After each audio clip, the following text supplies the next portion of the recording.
If you guys read the title of this channel when you clicked on this video, you all know that we're a progressive and a liberal channel here at PTD that promotes leftist ideologies, and we're extremely proud of that.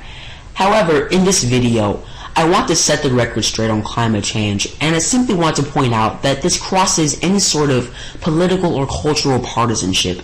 This is a threat to life itself. I'm extremely shocked by the level of pushback by the Republican movement, or as I call it, the retard revolution. But yeah, I'm extremely shocked by the level of opposition to such a serious problem. They continually call climate change this hoax, this lie, and some sort of grand scheme fabrication crafted by scientists everywhere, as if they have something to gain from pointing out the fact that our environment is absolutely screwed. They seem not to care that in the next century, our planet as we know it could collapse. It's sickening to say the least, and you all will understand after these statistics. Let's pull up the graph. This image is from the NASA website, and as you can see, while there are always fluctuations in the level of CO2 in the atmosphere, for 650,000 years, it never crossed this line. And all of a sudden, it has skyrocketed, all in a matter of 60 years. That statistic alone automatically rebuts the retard revolution's argument that this jump in CO2 and temperature levels is somehow a natural process. Well, yes, fluctuations in temperature and CO2 levels, they're natural. However, it's never been as staggering and as significant and as unnatural and artificial as now, and it is attributed to human activity.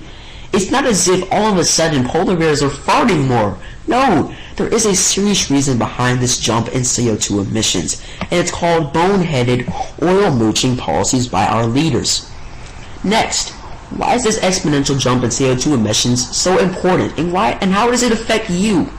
Well, according to the IPCC Intergovernmental Panel on Climate change will put some 20 to 30% of species globally at increasingly high risk of extinction, possibly by 2100 at the beginning of the next century.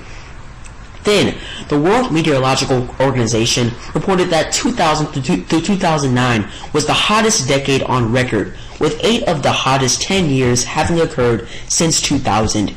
And then, according to the Environmental Defense Fund, here is a list of potential impacts of climate change to humans. We'll see a surge in wildfires. We'll see increased flooding. We'll see increased drought, because in Africa alone, the IPCC projects that between 75 to 250 million people will see exposed to increased water stress due to climate change. That is a third of Africa's total population. We'll also see more intense hurricanes, and that will affect low-lying coastal areas such as Miami, Charleston, and Wilmington, North Carolina. Yay! Aren't you looking forward to that? Next, the IPCC predicts that the global temperature could increase by up to 10 degrees by the end of the century.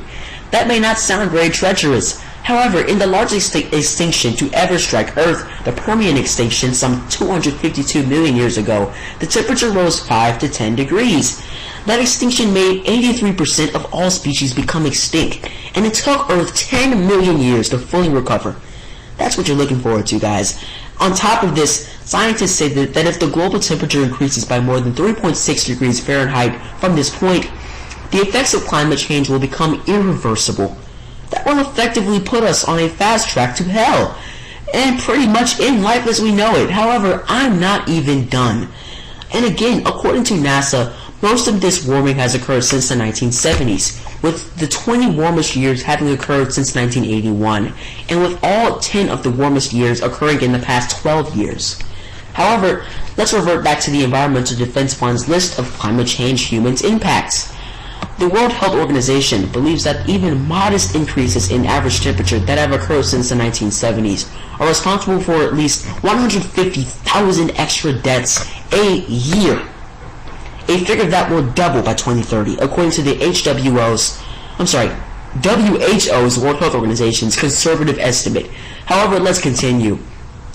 We'll also see devastating heat waves, because recent studies show that extreme heat events that now occur once every 20 years will now occur about every other year in much of the country if current trends continue.